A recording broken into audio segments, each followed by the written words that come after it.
Sir ಈ ರೀತಿ ಆಗಿದೆ. 32 ವರ್ಷಗಳಿಂದ ಕೂಡ ಪಂಚಾಯತ್ ರಾಜ್ ಕಾಯ್ದೆ ಬಂದಾಗಲಿಂದ ಕೂಡ ಮುದಗೇರಿಯಲ್ಲಿ ಇರಬೇಕಾದ ಗ್ರಾಮ ಪಂಚಾಯತಿಯನ್ನು ಮಜರಾಗಡ್ಡೂರಿನಲ್ಲಿಟ್ಟು ಅಲ್ಲಿರ್ತಕ್ಕಂಥ ದಲಿತರಿಗೆ ಅನ್ಯಾಯ ಮಾಡಿದ್ದಾರೆ. ಅವರಿಗೆ ಸಿಗಬೇಕಾದಂಥ ಸಂವಿಧಾನಬದ್ಧವಾದಂಥ ಹಕ್ಕನ್ನು ಅಲ್ಲಿ ಕಿತ್ಕೊಂಡು ಅವರಿಗೆ ವಂಚನೆ ಮಾಡಿದ್ದಾರೆ ಅಂತ ನಾವು ಅವರಿಗೆ ಮಂದಟ್ಟು ಮಾಡಿಕೊಟ್ಟಾಗ, ಇಲ್ಲ ಇದು ನನ್ನ ಗಮನಕ್ಕೆ ಯಾಕೆ ಮುಂದೆನೇ ತರಲಿಲ್ಲ ನೀವು, ನಾನು ಮಾತಾಡ್ತಾ ಇದ್ದೆ, ನಾನು ಸಂಬಂಧಪಟ್ಟ ಎಲ್ಲ ಮಿನಿಸ್ಟರ್ ಕೂಡ ಮಾತಾಡ್ತಾ ಇದ್ದೆ ಅಂತ ಕೂಡ ಅವರು ಹೇಳಿದಾಗ ರಾತ್ರಿಯಲ್ಲಿ ನಾವು ಯಾರಿಗೂ ಕೂಡ ಏನು ಮಾಹಿತಿ ಕೊಡಲಿಲ್ಲ. ನಾವೇನು ಅಂದ್ಕೊಂಡಿರ್ತಾರೆ ನಾವು ಹೋರಾಟ ಮಾಡಬೇಕು ಅಂತ ತೀರ್ಮಾನ ಮಾಡಿ ನಾವು ಕೂತ್ಕೊಂಡು ಬಿಟ್ವಿ. ಆ ಕಾರಣಕ್ಕಾಗಿ ಕ್ಷಮಿಸಬೇಕು ಅಂತ ಕೇಳಿದಾಗ, ಇಲ್ಲ ನಾನು ಬರ್ತಾ ಇದ್ದೀನಿ, ನಾಳೆ ನಿಮ್ಮ ಹೋರಾಟದಲ್ಲಿ ಭಾಗವಹಿಸ್ತೀನಿ, ತಂದು ನಾನಲ್ಲಿ ನಿಮಗೆ ಬೆಂಬಲ ಸೂಚಿಸ್ತೀನಿ, ನಿಮ್ಮ ಹೋರಾಟಕ್ಕೆ ಜಯವಾಗಲಿ ಅಂತ ಹೇಳಿ ಅದು ಒಳ್ಳೆಯ ರೀತಿಯ ಹೋರಾಟ ಮಾಡ್ತಾ ಇದ್ದೀರಿ, ನಿಮಗೆ ಒಳ್ಳೆಯದಾಗಲಿ, ನಾನು ಬಂದು ಭಾಗವಹಿಸ್ತೀನಿ ಅಂತ ಇವತ್ತು ನಮ್ಮ ಈ ತಾಲೂಕಿನ ಮಾಜಿ ಶಾಸಕರು, ಮಾಜಿ ಮಂತ್ರಿಗಳು, ಈ ತಾಲೂಕನ್ನು ಅತಿ ಹೆಚ್ಚು ಅಭಿವೃದ್ಧಿಪಡಿಸಿದಂಥ ಅಭಿವೃದ್ಧಿ ಅಧಿಕಾರವಾಗಿರ್ತಕ್ಕಂಥ ಸನ್ಮಾನ್ಯ ನಾಗೇಶನ್ ಅವರು ಇವತ್ತು ನಮ್ಮ ಹೋರಾಟಕ್ಕೆ ಬಂದಿದ್ದಾರೆ. ಅವರಿಗೆ ನಾನು ನಿಮ್ಮೆಲ್ಲರ ಪರವಾಗಿ ಕೂಡ ಈ ಮುಳಬಾಗಿಲು ತಾಲೂಕಿನ ಎಲ್ಲ ದಲಿತ ಜನಾಂಗದ ಪರವಾಗಿ ಕೂಡ ಅವರಿಗೆ ಸ್ವಾಗತವನ್ನು ಬಯಸ್ತಾ ಇದ್ದೀನಿ. ಕೃಷ್ಣ ಸರ್ ಅವರ ಅಚ್ಚರೆ ಸಾಹೇಬ್ರು ಅವರು ಬಂದಿದ್ದಾರೆ, ಅವರಿಗೆ ಸ್ವಾಗತವನ್ನು ಕೋರ್ತಾ ಇದ್ದೀನಿ. ಅವರು ಈ ಒಂದು ಹೋರಾಟ ಮತ್ತು ಇದರ ವಿಚಾರಗಳನ್ನು ಅವರು ಇವತ್ತು ಚರ್ಚೆ ಮಾಡಿ ನಮಗೆ ಈ ಹೋರಾಟವನ್ನು ಅತಿ ಜರೂರಾಗಿ ಇತ್ಯರ್ಥಪಡಿಸಿಕೊಳ್ಳಲಿಕ್ಕೆ ಅವರು ಕೂಡ ನಮಗೆ ಸಹಾಯ ಮಾಡಬೇಕು ಅಂತ ಅವರಿಗೆ ಸಂದರ್ಭದಲ್ಲಿ ನಿಮ್ಮೆಲ್ಲರ ಪರವಾಗಿ ಕೂಡ ನಾನು ಅವರಿಗೆ ಮನವಿ ಮಾಡ್ತಾ ನನ್ನ ಮಾತುಗಳಿಗೆ ವಿರಾಮ ಹೇಳ್ತಾ ಇದ್ದೀನಿ. ಜೈ ಭೀಮ್. ಕುಲ ಬಾಂಧವರಿಗೆ ವಂದನೆಗಳು.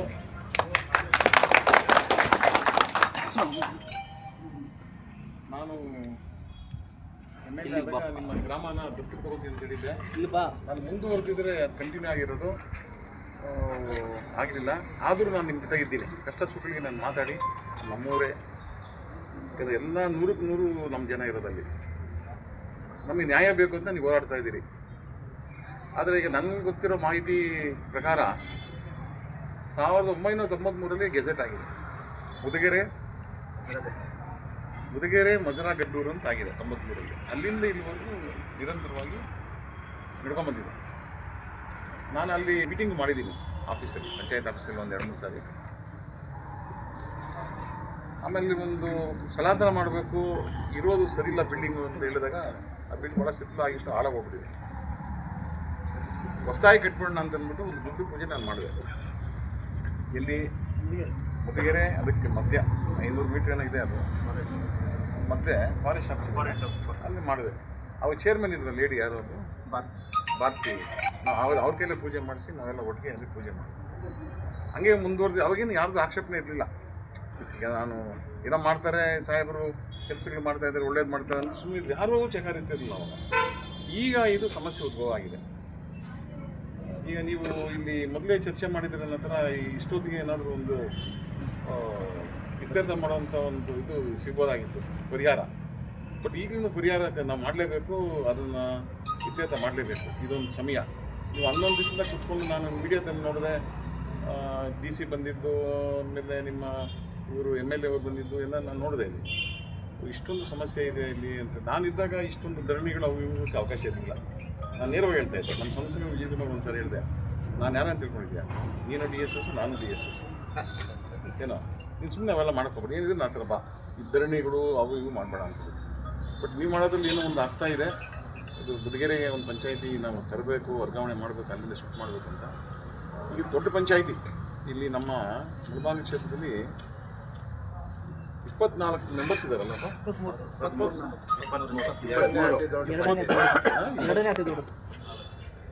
ಮೊದಲನೇ ನೆನಪಲ್ಲಿ ದೊಡ್ಡದು ಅಂತ ಹೇಳಿದೆ, ಇದು ದೊಡ್ಡದು ಅಂತ ಗೊತ್ತಾ, ಯಾರು ಮಾತಾಡ್ಕೊಂಡ್ಬಂದೆ. ಸೊ 23 ಜನ ಇದ್ದಾರೆ. ಅದರಲ್ಲಿ ಹೆಚ್ಚಾಗಿ ನಮ್ಮವರ ರಿಸರ್ವೇಷನ್ ಇವರೇ ಇದೆ ಜಾಸ್ತಿ. ನಮ್ಮ ಪ್ರಕಾಶು ಇದ್ದಾರೆ, ಇಲ್ಲಿ ಪ್ರಕಾಶ್ ಇಲ್ಲೇ ಇದ್ದಾರೆ, ಗಡ್ಡೂರು ಪ್ರಕಾಶ್. ಇವರು ಆವತ್ತಿಂದ ಪಾಪ ಅವರು ಕೆಲಸ ಕಾರ್ಯಗಳಿಗೆ ಭಾಳ ಸಪೋರ್ಟ್ ಕೊಡ್ತಾರೆ, ಯಾರೇ ಆಗಲಿ. ಗಡ್ಡೂರು ಪ್ರಕಾಶ್ ಅವರು. ಸೊ ಅವರು ನಾನು ಬರೋಕ್ಕೆ ಹೇಳಿದೆ, ಬರ್ಬಿಡಪ್ಪ ಬರ್ತಾಯಿದ್ದೀನಿ, ಇತ್ಯರ್ಥ ಮಾಡಲೇಬೇಕು, ನಾವು ಹಂಗೆ ಬಿಟ್ಟರೆ ಆಗೋದಿಲ್ಲ. ಪೂರ್ಣ ಬೆಂಬಲ ಅವ್ರದ್ದಿದೆ, ಮಾಡೋಣ ಸರ್, ಏನಿಲ್ಲ. ಏನಾಗಿದೆ, ಇದನ್ನು DC ಹತ್ರ ನಾವು ತರಬೇಕು. DC ಫೈನಲ್ ಅಥಾರಿಟಿ ಇಲ್ಲಿ ನಮ್ಮ ಇವರು ರಿಪೋರ್ಟ್ ಕೊಡಬೇಕು. ಆಲ್ರೆಡಿ ಒಂದು ರಿಪೋರ್ಟ್ ಕೊಟ್ಟಿದ್ದಾರೆ, ಇಲ್ಲ ಅಂತಲ್ಲ. ಬಟ್ ಆ ರಿಪೋರ್ಟು ಹೋಗ್ಬೇಕಲ್ಲ ಅವರು, ಯಾರು ಇವರು ನಮ್ಮ ಸರ್ವೇಶ್ ಅವರು, ಅವ್ರ ಜವಾಬ್ದಾರಿ ಇದೆ.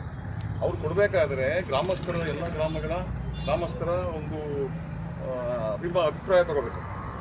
ಆಮೇಲೆ ಮೆಂಬರ್ಗಳು, ಪಂಚಾಯಿತಿ ಮೆಂಬರ್ಗಳೆಲ್ಲ ಸೇರಿ ರೆಸೊಲ್ಯೂಷನ್ ಮಾಡಿ ಸಿ ಇ ಒ ಕೊಡಬೇಕು. ಸಿ ಇ ಒಗಿಂದ ಇವ್ರ ಮುಖಾಂತರ ಸಿ ಇ ಒ ಕೊಡಬೇಕು. ಆಮೇಲೆ ಡಿ ಸಿ ಆಮೇಲೆ ಮತ್ತೆ ಅದನ್ನೆಲ್ಲ ಪರಿಶೀಲನೆ ಮಾಡಿ ಡಿ ಸಿ ಸುಪ್ರೀಂ ಅವ್ರು ಏನು ಮಾಡ್ತಾರೆ ಆರ್ಡರ್ ಮಾಡಬೇಕು. ಮಾಡಿ ಸರ್ಕಾರಕ್ಕೆ ಹೋಗಿ ಮತ್ತೆ ಗೆಜೆಟ್ ನೋಟಿಫಿಕೇಶನ್ ಆಗಬೇಕು. ಇಷ್ಟು ಕೆಲಸ ಇದೆ. ಇದು ಟೈಮ್ ಹಿಡಿಯುತ್ತೆ. ಇದಕ್ಕೆಲ್ಲ ಸ್ವಲ್ಪ ಓಡಾಡಿ ಎಲ್ಲ ಗ್ರಾಮಗಳಲ್ಲಿ ಹೋಗೋಣ, ಹೋಗ್ಬಿಟ್ಟು ಅವ್ರ ಮನೆ ಹೊಲಿಸಿ ಎಲ್ಲ ನಾನು ಮಾಡೋದಕ್ಕೆ ತಯಾರಿದ್ದೀನಿ. ನೀವು ಹಿಂಗೆ ಕುತ್ಕೊಂಡು ದಿನಗಟ್ಟಲೆ ಅದು ಟೈಮ್ ತೊಗೊಳುತ್ತೆ.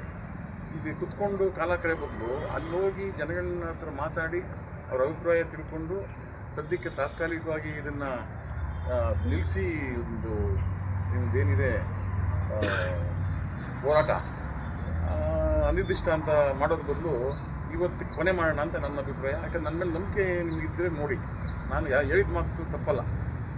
ನಮ್ಮ ಸತೀಶ್ಗೂ ಗೊತ್ತು, ನಮ್ಮ ಮೆಕ್ಯಾನಿಕ್ಗೂ ಗೊತ್ತು. ನಮ್ಮ ಜನಾಂಗಕ್ಕೆ ಸೈಟ್ ಕೊಡಬೇಕಂತ ನಾನು ಇಷ್ಟು ಕೆಲಸ ಮಾಡಿದೆ CMC ಕಡೆಯಿಂದ, ಅವೆಲ್ಲ ಗೊತ್ತಲ್ಲ. ಈಗಲೂ ಅದು ಬಿಡಬೇಡಿ. ಯಾರು ಇಲ್ಲ ಅಂದರೆ ಅಲ್ಲಿ ಹೋಗಿ ನಾವು ಆಕ್ಯುಪೈ ಮಾಡೋಣ, ಮನೆಗೆ ಕಟ್ಕೊಳ್ಳೋಣ, ರೆಗ್ಯುಲೈಸ್ ಮಾಡಿಕೊಡ್ತಾರೆ. ಎದುರ್ಕೊಳ್ಳೋಂಥದ್ದು ಏನಿಲ್ಲ, ನಾನು ಇದೀನಲ್ಲ ಏನು ಕನಿ ಅದನ್ನು ಮಾಡಲೇಬೇಕು. ನಮ್ಮವ್ರಿಗೆ ಕೊಡಲೇಬೇಕು. ಅಂಬೇಡ್ಕರ್ ನಗದಿರ್ತಾರೆ ಗೊತ್ತಲ್ಲ, ಹೊಸದಾಗಿದೆಯಲ್ಲ. ಹಾಂ, ಈಗ ಹೆಣ್ಮಕ್ಳೆಲ್ಲ ಇಲ್ಲಿ ಕುತ್ಕೊಂಡಿದ್ದೀರಾ, 10 ದಿವಸ 11 ದಿವಸದಿಂದ ಇದ್ದೀರಾ. ಈಗ ಇದು ಕಾನೂನು ಚೌಕಟ್ಟಿನಲ್ಲಿ ಮಾಡುವಂಥ ಒಂದು ಪ್ರಕ್ರಿಯೆ ಇದು. ಅದು ನೀವೆಲ್ಲ ಸಹಕಾರ ಮಾಡಿ ಅವ್ರಿಗೂ ಇವ್ರಿಗೂ ಎಲ್ಲ ಅನುಕೂಲವಾದ ಜಾಗದಲ್ಲಿ ಎಲ್ಲ ಚರ್ಚೆ ಮಾಡಿ ಅಭಿಪ್ರಾಯ ತೊಗೊಂಡು ಗ್ರಾಮಸ್ಥರಿಂದ ಎಲ್ಲ ಗ್ರಾಮಗಳು ಎಷ್ಟು ಗ್ರಾಮ ಇದೆ ಒಟ್ಟು 26 ಗ್ರಾಮಗಳಿದೆ. 26 ಗ್ರಾಮ ಜನಗಳ ಅಭಿಪ್ರಾಯ ತೊಗೊಳ್ಳೋಣ. ಎಲ್ಲ ಗ್ರಾಮದಲ್ಲೂ ನಮ್ಮ ಜನಾಂಗ ಇದ್ದೇ ಇದೆ. ಹುಡುಗಿಯರು 100%. ನಮ್ಮ ಜನಾಂಗ ಇಲ್ದಿದ್ದು ಊರು ಇಲ್ಲೇ ಇಲ್ಲ. ನಮ್ಮ ಜನಾಂಗ ಇಲ್ದಿದ್ದು ಊರೇ ಇಲ್ಲ. ನಾವು ನಮ್ಮವ್ರು ಬೇಕಲ್ಲ ಎಲ್ಲದಕ್ಕೂ ಸಪೋರ್ಟ್ಗೆ, ಅವರು ಹೊಲ ಉಳ್ಳೋಕ್ಕೆ ಮಾಡೋಕ್ಕೆ ಸಪೋರ್ಟಿಂದ ಅವತ್ತಿಂದ ಬಂದ್ಬಿಟ್ಟಿದೆ ಅದು ರೂಢಿ ಅದು ಅಲ್ವಾ. ನಾವು ಬೇಕು, ನಮ್ಮ ಸಹಾಯ ಬೇಕೇ ಬೇರೆಯವರು.